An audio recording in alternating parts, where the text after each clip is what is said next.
Hello, मैं हूँ आपकी फिजियो वर्षा और आज हम बात करने वाले हैं स्ट्रोक पे। स्ट्रोक ये टॉपिक मैंने इसलिए चूज़ किया है क्योंकि स्ट्रोक के बारे में हमें थोड़ी बहुत जानकारी होना तो बहुत ही ज़्यादा ज़रूरी है, क्योंकि stroke is the second most leading cause of the death in the entire world. तो आप समझ सकते हैं उसके वार्निंग साइंस क्या होते हैं, कॉजेज़ क्या है, रिस्क फैक्टर क्या है, सबके बारे में थोड़ी तो जानकारी हमें होना चाहिए, खुद के लिए या फिर हमारे फैमिली मेम्बर्स के लिए। तो आज के वीडियो में मैं कवर करने वाली हूँ स्ट्रोक होता क्या है, स्ट्रोक के टाइप्स क्या है, स्ट्रोक में कौन से एरिया में स्ट्रोक हो गया तो कौन से सिम्टम्स हमें दिख सकते हैं, उसके वार्निंग साइंस क्या है, कॉजेज़ क्या है, क्या प्रिवेंटिव मेजर्स हम कर सकते हैं, और एंड में मैं आपको बताऊंगी कि लाइन ऑफ ट्रीटमेंट क्या रहती है। ये वीडियो में मैं फिजियोथेरेपी ट्रीटमेंट और एक्सरसाइजेस कवर नहीं करने वाली हूँ, उसके लिए मैंने सेकेंड पार्ट ऑफ वीडियो में बनाने वाली हूँ जिसमें मैं स्ट्रोक के एक्सरसाइजेस कवर करूँगी। तो आज हम स्ट्रोक के बारे में जानते हैं, तो चलिए स्टार्ट करते हैं। तो बेसिकली ब्रेन एक ऐसा ऑर्गन है हमारी बॉडी का जिसको 3 to 4 मिनट्स से ज़्यादा अगर ब्लड सप्लाई नहीं मिला तो परमानेंट डेथ वो एरिया की हो सकती है। हालांकि ऐसे बाकी ऑर्गन्स में नहीं होता, लेकिन ब्रेन में ऐसा होता है। 3 to 4 मिनट्स भी अगर उसको ब्लड सप्लाई नहीं मिला, ऑक्सीजन और न्यूट्रिएंट्स ग्लूकोज का सप्लाई नहीं मिला, तो उसकी टिश्यू का इरिवर्सिबल चेंजेस होते हैं और डेथ होती है। तो बेसिकली स्ट्रोक में यही होता है, हार्ट से ब्लड सप्लाई ब्रेन तक करने वाली जो आर्टरीज रहती है, जो वेसल्स रहती है, उसमें ऑब्स्ट्रक्शन आ जाता है और ब्रेन को ऑक्सीजन और ग्लूकोज का सप्लाई थोड़े टाइम के लिए नहीं होता और परमानेंट डैमेज हो जाता है और न्यूरोलॉजिकल डेफिसिट होता है और उसको ही हम स्ट्रोक कहते हैं। स्ट्रोक बेसिकली हम 3 टाइप्स में डिवाइड कर सकते हैं। फर्स्ट होता है इस्केमिक स्ट्रोक, सेकेंड होता है हेमरेजिक स्ट्रोक और थर्ड होता है ट्रांजिएंट इस्केमिक अटैक या फिर उसको हम मिनी स्ट्रोक कहते हैं। तो इस्केमिक स्ट्रोक में आर्टरीज में ऑब्स्ट्रक्शन आता है और ब्लड फ्लो को ब्लॉकेज होता है। तो इस्केमिक स्ट्रोक भी हम 2 में डिवाइड कर सकते हैं, एक थ्रोम्बोटिक स्ट्रोक और दूसरा एम्बोलिक स्ट्रोक। थ्रोम्बोटिक मतलब आर्टरीज में धीरे धीरे over the period of time plaque जमा होने लगता है। एज, हमारी पुअर लाइफस्टाइल, फैटी खाना बहुत ज़्यादा, धीरे धीरे धीरे जो डायमीटर रहता है वो धीरे धीरे कंस्ट्रिक्ट होने लगता है क्योंकि अंदर उसके प्लेक जमा होने लगता है और एक टाइम ऐसा आ जाता है कि वो कंप्लीट ब्लॉकेज हो जाता है और आगे ब्लड सप्लाई नहीं होता। That is thrombotic stroke. और एम्बोलिक स्ट्रोक में क्या होता है, वो आर्टरीज परफेक्टली फाइन रहती है, लेकिन कहीं और जगह जैसे हार्ट के किसी आर्टरी में थ्रोम्बस जमा हो जाता है या फिर किडनी या फिर अपने बॉडी में पैर में कहीं किसी आर्टरी में थ्रोम्बस वो प्लेक जमा हो जाता है और ब्लड के प्रेशर और फ्लो की वजह से वो उधर से निकलता है और उधर से निकल के ब्रेन के आर्टरी में आके अटक जाता है और उसको हम एम्बोलस कहते हैं। एम्बोलस पैर से भी निकल सकता है, हार्ट से भी निकल सकता है, किडनीज के आर्टरीज से भी निकल सकता है, उधर से निकल के ब्रेन में आके ब्रेन के आर्टरी में फंस जाता है और ब्लड फ्लो को अगेन ऑब्स्ट्रक्शन आता है, उसको हम एम्बोलिक स्ट्रोक कहते हैं। तो इस्केमिक स्ट्रोक मतलब ब्लॉकेज हो जाना, it can be thrombotic stroke, it can be embolic stroke. This is first type of stroke और ये type of stroke is the common stroke. 85% of जो स्ट्रोक के पेशेंट्स है वो इस इस्केमिक स्ट्रोक के ही होते हैं। अभी सेकेंड है हेमरेजिक स्ट्रोक।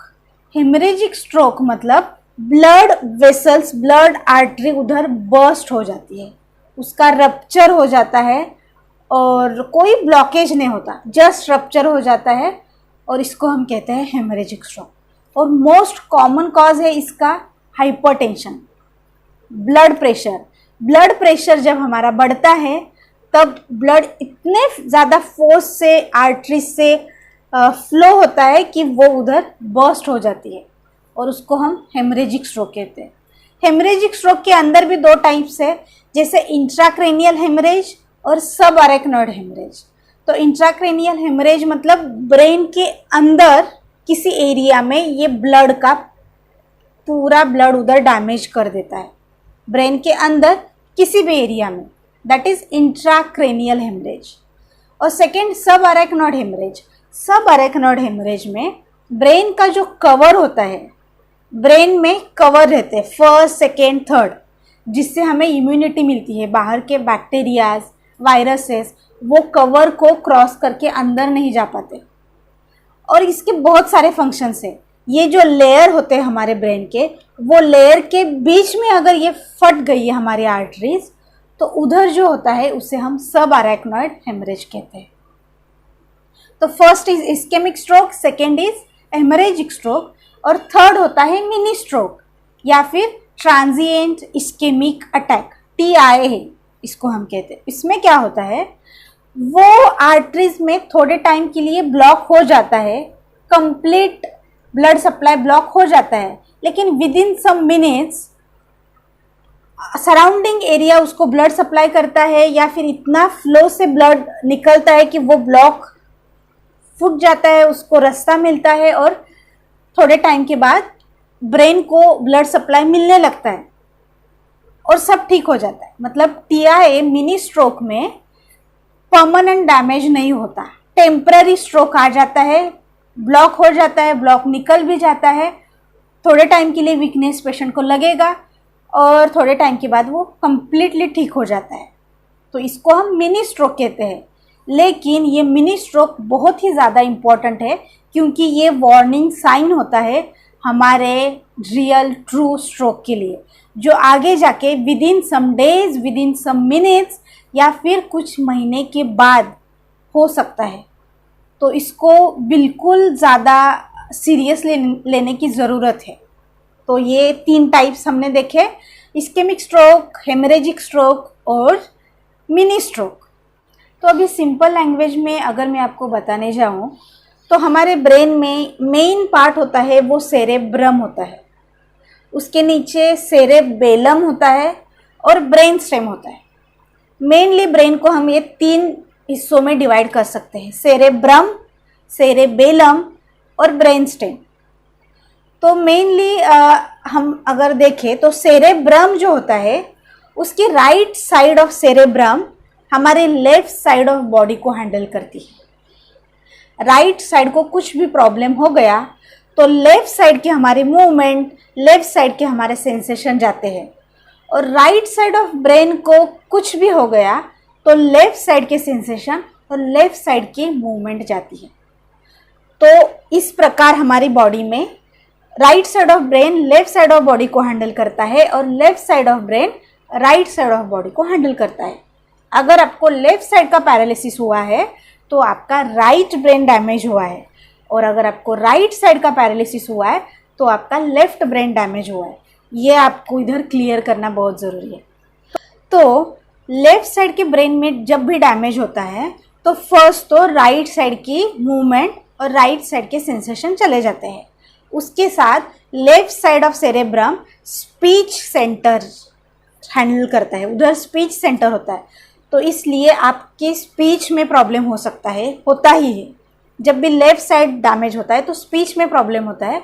उसके साथ रीडिंग, राइटिंग, मैथ सॉल्विंग, ये वाला पार्ट भी left side of brain handle करता है। इसलिए आपको पढ़ने में स्पीच भी प्रॉब्लम हो जाता है। तो वो लोग सोचते अलग है और वो बोल नहीं पाते, या फिर जो बोलते हैं वो कहना नहीं चाहते। ऐसे टाइप्स ऑफ स्पीच प्रॉब्लम होते हैं। ब्रोकाज और वर्निकेज अफेजिया उसको बोलते हैं। ब्रोकाज में वो लोग फम्बलिंग टाइप ऑफ उनका स्पीच होता है, जो वो बोलना चाहते हैं वो बोल नहीं पाते। वर्निकेज में वो क्लियरली बोलते हैं, आपको समझेगा, लेकिन जो वो कहना चाहते हैं वो बोल नहीं पाते। आई होप आपको समझ में आया। तो लेफ्ट साइड में राइट साइड की मूवमेंट, जाएंगी, राइट साइड के सेंसेशन जाएंगे, उसके साथ स्पीच जाएगा, रीडिंग, राइटिंग, मैथ सॉल्विंग की एबिलिटी भी चली जाएगी। ये हो गया left side of brain damage का। अभी right side of brain damage हो गया है तो ऑब्वियसली लेफ्ट साइड की मूवमेंट जाएंगे, लेफ्ट साइड की सेंसेशन जाएंगे, उसके साथ राइट साइड इमोशन हैंडल करता है, क्रिएटिविटी हैंडल करता है। जो इमोशन से आप उनके सामने जाके रोएंगे तो भी शायद वो समझ नहीं पाएंगे आपके इमोशंस, उनका इमोशन भी खराब हो जाता है। उसके साथ क्रिएटिविटी, उनको फ्लावर्स, कलर्स अगर उनको पेंट करने को आप दो तो उनको उसमें प्रॉब्लम हो जाता है। सिंपल डायरेक्शंस अप डाउन ये भी उनके खराब हो जाते हैं। तो ये राइट साइड का। अभी उसके बाद आएगा सेरेबेलम। अगर सेरेबेलम में डैमेज है तो सेरेबेलम हमारी सारी मूवमेंट का रिदम, कोऑर्डिनेशन हैंडल करता है। जैसे कि मुझे ये बॉटल को उठाना है तो बॉटल की तरफ मैं जो डायरेक्शन से जा रही हूँ वो डायरेक्शन मेरी सेरेबेलम हैंडल कर रहा है। नहीं तो मेरे हाथ में तो अच्छी स्ट्रेंथ है, मैं हाथ तो उठा सकती हूँ, लेकिन हाथ को कौन से एंगल में लेके जाना है, कितना फोर्स लगाना है, कितने फोर्स से उसको उठाना है, वो कोऑर्डिनेशन जो मूवमेंट का रहेगा वो सेरेबेलम हैंडल करता है। और जब इसमें डैमेज होता है तो मूवमेंट तो फुल रहती है लेकिन वो जर्की और कोऑर्डिनेशन उसमें नहीं रहता। ये सेरेबेलम के डैमेज में होता है। और उसके बाद आता है अपना ब्रेन स्टेम। ब्रेन स्टेम हमारे सिंपल लेकिन बहुत ही ज़्यादा इम्पोर्टेंट मूवमेंट हैंडल करता है, जैसे ब्रीदिंग, अपना हार्ट बीट, जैसे आइज़ को ब्लिंक करना। जो ये इनवॉलेंटरी मूवमेंट्स है जिससे हम जी रहे हैं बेसिकली, वो मूवमेंट्स ये ब्रेन स्टेम हैंडल करता है। तो उधर अगर स्ट्रोक हो गया तो ये बहुत ही ज़्यादा डेंजरस होता है। तो ये बेसिकली हमने देखा कौन से एरिया के ब्रेन में स्ट्रोक हो गया तो कौन से सिम्टम्स हमें दिख सकते हैं। अभी वैसे देखा जाए तो स्ट्रोक में बेसिकली कौन से सिम्टम्स रहते हैं? फर्स्ट तो movement, second sensation, third pain होता है, फोर्थ विजन प्रॉब्लम होता है, फिफ्थ स्पीच प्रॉब्लम होता है, सिक्स्थ बॉल ब्लैडर की मूवमेंट जाते हैं अगर ब्रेन स्टेम वो सब इन्वॉल्वमेंट है तो सिक्स्थ हो गया, सेवेंथ मेमोरी में प्रॉब्लम हो सकता है, एट्थ इमोशन में प्रॉब्लम है, नाइन्थ स्लीप डिस्टर्ब होती है, टेंथ सीजर्स रिलेटेड प्रॉब्लम भी होते हैं। या बेसिकली ये सारे प्रॉब्लम अलग अलग टाइप ऑफ स्ट्रोक में अलग अलग दिखते हैं। तो अभी हम बात करेंगे रिस्क फैक्टर की। अभी रिस्क फैक्टर को हम डिवाइड करते हैं दो पार्ट में। फर्स्ट मॉडिफाइबल रिस्क फैक्टर और second is non modifiable risk factor. Modifiable मतलब जिसमें हम चेंजेस कर सकते हैं। नॉन मॉडिफाइबल में क्या आएगा? एक तो इंक्रीजिंग एज, उससे आपके स्ट्रोक के चांसेस बढ़ते हैं। सेकेंड, आपको ऐसी कोई आर्टरी या वेसल्स की डिसीज़ है जो आपके हाथ में नहीं, जैसे कि एन्यूरिज्म। थर्ड, हेरिडिटरी, आपके रेस में ही स्ट्रोक है तो उसको हम मॉडिफाई नहीं कर सकते। और उसके बाद हिस्ट्री ऑफ प्रीवियस स्ट्रोक, अगर आपको एक स्ट्रोक हो गया है तो वो भी आपके लिए नॉन मॉडिफाइबल रिस्क फैक्टर है।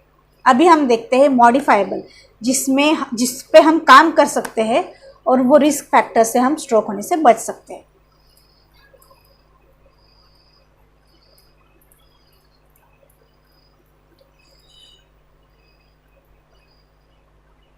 तो first, high blood pressure. 130/80 mm of Hg से ज़्यादा जो ब्लड प्रेशर है उसको हम हाइपरटेंशन कहते हैं। और ये आर्टरीज बर्स्ट हो जाती है और हमने जैसे देखा हेमरेजिक स्ट्रोक होता है। तो हाइपरटेंशन आपको चेक करते रहना है और उसके मेडिसिन लेके उसको हमें 130/80 mm Hg के अंदर ही रखना है। That is first, hypertension is first risk factor. Second is diabetes, आपके ब्लड शुगर लेवल मेंटेन होने चाहिए और उसके मेडिसिन लेके आपको उस पर काम करना है, क्योंकि वो भी बहुत बड़ा रिस्क फैक्टर है जिससे आपके आर्टरीज धीरे धीरे धीरे ब्लॉक होने लगती है, ख़राब होने लगती है और आपको स्ट्रोक होने के चांसेस ज़्यादा रहते हैं। हाइपरटेंशन, उसके बाद diabetes, third tobacco, alcohol, smoking, ये सारी चीज़ों से आपके स्ट्रोक होने के चांसेस डबल होते हैं। उसको आपको कम्प्लीटली बंद करना है। उसके बाद आता है फिज़िकल इनएक्टिविटी। एक्सरसाइज का बहुत बहुत बहुत ज़्यादा रोल है स्ट्रोक के प्रिवेंशन में। तो फिज़िकल एक्टिव आपको रहना है, फिज़िकल इनएक्टिविटी हो गया।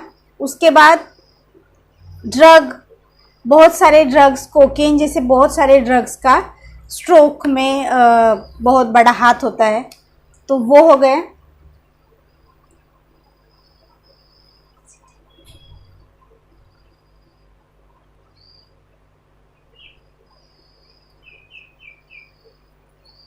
उसके बाद obesity, high cholesterol levels, heart diseases, atrial fibrillation जैसे उनको आपको मेंटेन रखना है। तो ये सारे हो गए मॉडिफाइबल रिस्क फैक्टर जिस पे हम काम कर सकते हैं। अभी मैं आपको बताने वाली हूँ स्ट्रोक होने से पहले क्या वार्निंग साइंस हो सकते हैं जब आपको क्विकली एक्शन लेने की ज़रूरत है।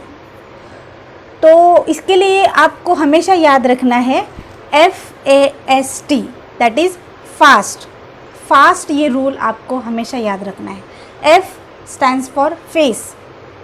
फेशियल वीकनेस आपको फील होता है, आपको लगेगा आप पानी पी रहे हो लेकिन पानी इधर से निकल रहा है, आप स्वालो करने में आपको तकलीफ़ हो रही है, overall one side of face में आपको वीकनेस लगेगा। A stands for arm weakness. कोई भी लेफ़्ट या राइट कोई भी हाथ में आपको वीकनेस लगेगा। आप कुछ उठा रहे हो, हाथ से गिर रहा है, उठा नहीं पा रहे हो, हाथ में आपको सेंसेशन प्रॉब्लम लग सकता है। Arm weakness is second. Third is FAS। S stand for speech. आपकी स्पीच में आपको प्रॉब्लम लगेगा, आपको लगेगा आपकी टंग हेवी नम लग रही है और बोलने में आपको स्लगिशनेस, स्लोनेस आपको फील हो रहा है, तो that is speech. T stands for time. तो आपको समझ लेना है दिस इज़ द टाइम। आपको अगर फेशियल वीकनेस, आर्म वीकनेस या फिर स्पीच तीनों में या फिर किसी एक या दो में आपको प्रॉब्लम लग रहा है तो आपको समझना है this is the time to act. आपको इमीडिएटली आपको हॉस्पिटल वो पेशेंट को लेके जाना है, क्योंकि जितनी जल्दी आप स्ट्रोक की ट्रीटमेंट चालू करेंगे उतनी ज़्यादा वो एरिया, वो जो डिसफंक्शन हुआ है वो लिमिटेड एरिया में रहेगा, अदरवाइज़ वो स्प्रेड हो जाएगा, जो हमें नहीं चाहिए। एक जगह पे अगर सपोज इधर डैमेज हुआ है तो इसको हम कोर कहते हैं, तो वो उसके सराउंडिंग एरिया में भी आपको सिटी स्कैन MRI में लगेगा कि डैमेज हुआ है, लेकिन वो परमानेंट डैमेज नहीं होता, क्योंकि छोटे छोटे आर्टरीज वो मैनेज करते हैं वो जगह पे, लेकिन वो कोर वाला जो पार्ट है वो इरिवर्सिबल डैमेज हुआ है। तो हम जितनी जल्दी एक्ट करेंगे वो बाकी के सराउंडिंग एरिया को बचा सकते हैं। तो F face, A arm, S speech and T time. This is the time. Fast ये रूल खुद भी समझिए, आपके रिलेटिव्स, फ्रेंड्स सबको समझाइए, आपको इमीडिएटली एक्शन लेनी। ये 4 इमीडिएट एक्शन वाले साइंस छोड़ के भी छोटे बहुत साइंस हो सकते हैं जिससे आपको हॉस्पिटल में जाना चाहिए, दिखाना चाहिए। इसके साथ ये हो सकता है या फिर इसके सिवा भी ये हो सकता है, जैसे कि टेम्परेचर। आपका अगर टेम्परेचर 101 फ़ारेनहाइट के ऊपर गया है, ठंडी, शिवरिंग आपको हो रहा है, आपको अनबेरेबल पेन हो रहा है, बाउल ब्लैडर कंट्रोल आपका चला गया है, आपको आईज विजन में प्रॉब्लम हो रही है, आपको हेडेक हो रहा है, आपको लग रहा है कि आपके सर का प्रेशर बहुत ज़्यादा बढ़ रहा है और कोई तो ऐसे जैसे मार रहा है आपके सर पे, पाल्पिटेशन, हार्ट बीट्स आपको बहुत ज़्यादा तेज़ लग रही है, ये सारे भी साइंस है जो स्ट्रोक के साथ हो सकते हैं। तो आपको इसको भी निगलेक्ट नहीं करना है, आपको हॉस्पिटल में दिखाना है। ये हो गए वार्निंग साइंस। अभी मैं इन शॉर्ट आपको समझाती हूँ। आपको कोई भी टाइप का स्ट्रोक हो, जब आप हॉस्पिटल में जाते हैं तो लाइन ऑफ ट्रीटमेंट क्या होती है। फर्स्ट वो आपका असेसमेंट करते हैं। तो असेसमेंट में वो फर्स्ट चेक करते हैं कि आपकी कॉन्शियस है या नहीं, अगर है या नहीं भी तो लेवल ऑफ कॉन्शियसनेस क्या है। तो उनके पास Glasgow coma scale GCS scale होती है, जिसके अंदर 15 पॉइंट्स होते हैं, उसमें से कितने पॉइंट्स पे आप हो तो उसके हिसाब से आपकी लेवल ऑफ कॉन्शियसनेस चेक करते हैं। सेकेंड वो आपका ओरिएंटेशन चेक करते हैं, आप टाइम, प्लेस, पर्सन से ओरिएंटेड हो क्या। क्या टाइम हुआ है, आप कौन से प्लेस में रहते हो, आपके साथ जो रिलेटिव्स आए हैं उनके साथ आपका रिलेशन क्या है, आपका नाम क्या है, आपका एज क्या है, वो क्वेश्चन डायरेक्टली पेशेंट को पूछे जाते हैं। उसे समझ में आता है वो कितना ओरिएंटेड है। उसके बाद वो आपका अलर्टनेस चेक करते हैं कि अभी क्या चल रहा है उनके साथ, उनको समझ में आ रहा है क्या। अलर्टनेस, टाइम, कॉन्शियसनेस हुआ, ओरिएंटेशन हुआ, अलर्टनेस हुआ। उसके बाद वो आपकी ऑन ऑब्जर्वेशन आपकी ब्रीदिंग चेक करते हैं, आपके रेस्पिरेशन में, एयरवे में कोई ऑब्स्ट्रक्शन है क्या, आपके SpO2 सैचुरेशन ऑफ ऑक्सीजन आपके ब्लड में क्या है वो चेक होता है। फिर उसके बाद आप गिर गए तो आपको इधर उधर किधर लगा है क्या, वो भी चेक किया जाता है। उसके बाद आपके मसल पावर, दोनों हाथ दोनों पैर की मसल पावर चेक की जाती है। सेंसेशन चेक किए जाते हैं। और सेंसेशन मतलब जस्ट आपको फील होता है क्या, उतना लिमिटेड नहीं होता। सेंसेशन में भी टाइप्स है, जैसे कि पेन एक अलग टाइप का सेंसेशन है, टच अलग टाइप का है, टेम्परेचर है। सुपरफिशियल सेंसेशन होते हैं, जैसे कॉटन जस्ट आप स्ट्रोक करोगे तो वो सुपरफिशियल सेंसेशन है, वही आप पिंच करोगे तो वो डीप सेंसेशन है। आपके हाथ पैर को हिला दिया जाए और आपकी आंखें अगर बंद है तो आपको अगर पूछा जाए कि आपके पैर के साथ क्या किया, तो फोल्ड किया, उसको एक्सटेंड किया, वो समझ में आना भी जॉइंट प्रोप्रियोसेप्शन करके एक सेंसेशन है। आपका पैर एक पोजीशन में रख दिया गया और आपको पूछा गया कि आपका पैर सीधा है कि आपका पैर फोल्डेड है, तो वो समझ में आना भी एक टाइप का सेंसेशन है। तो सेंसेशन में भी बहुत डिटेल में होता है, तो वो चेक किया जाता है। आपके बाउल ब्लैडर की मूवमेंट आपको समझ में आ रही है क्या, वो चेक होता है। ये सब होने के बाद, ये सब होने से पहले मैं रादर कहूँगी आपका सिटी स्कैन या फिर MRI किया जाता है, जिससे ब्रेन में कौन से एरिया में डैमेज है, कितना डैमेज है, वो चेक होता है। फिर ये असेसमेंट होता है और आपको इमीडिएटली ट्रीटमेंट स्टार्ट की जाती है। अगर आपको थ्रोम्बोटिक या फिर एम्बोलिक स्ट्रोक है कि जिसमें आपका क्लॉट है, तो anti coagulation therapy, blood thinning agent दिए जाते हैं, ग्लूकोज लगाया जाता है जिससे वो ऑब्स्ट्रक्शन उधर से निकल जाए। सेकेंड, अगर आपका हेमरेजिक स्ट्रोक है तो उधर जिधर ब्लड रप्चर हो गए उधर से वो ब्लड कैसे वॉश आउट किया जाए उधर से, वो वाले मेडिसिन दिए जाते हैं। और अगर आपका SpO2 अच्छा है, एयरवे ब्रीदिंग आपका ठीक चल रहा है तो ठीक, अदरवाइज आपको ऑक्सीजन या फिर वेंटिलेटर की ज़रूरत है, वो इमीडिएटली किया जाता है। और ये आपका फर्स्ट 24 आवर्स का इमरजेंसी ट्रीटमेंट होता है। और इसके बाद बाकी के हेल्थ केयर का रोल उधर आता है, जैसे कि फिजियोथेरेपी। विद इन 24 आवर्स आपको फिजियोथेरेपी स्टार्ट की जाती है, जिससे आपके ब्रेन को वो मूवमेंट, सेंसेशन, ये सारे पार्ट अच्छे से याद रहे और वीकनेस ना हो, आपको बेड सोर्स ना हो, आपके जॉइंट पेन ना हो, इसके लिए फिजियोथेरेपी स्टार्ट की जाती है। ऑक्यूपेशनल थेरेपी का रोल भी उसके बाद आता है। न्यूट्रिशनिस्ट, आपको क्या, अगर आप डायबिटिक हो, अगर आप हाइपरटेंसिव हो, तो वो ध्यान में रख के आपको क्या डाइट वो टाइम देना चाहिए, इसलिए न्यूट्रिशनिस्ट होती है। स्पीच थेरेपी का रोल होता है, काउंसलर होता है, साइकियाट्रिस्ट की अगर आपको ज़रूरत है, क्योंकि स्ट्रोक के बाद बहुत सारे patient depression, anxiety related problems face करते हैं, तो उनको साइकियाट्रिक ट्रीटमेंट की, काउंसलर की बहुत ज़्यादा ज़रूरत होती है।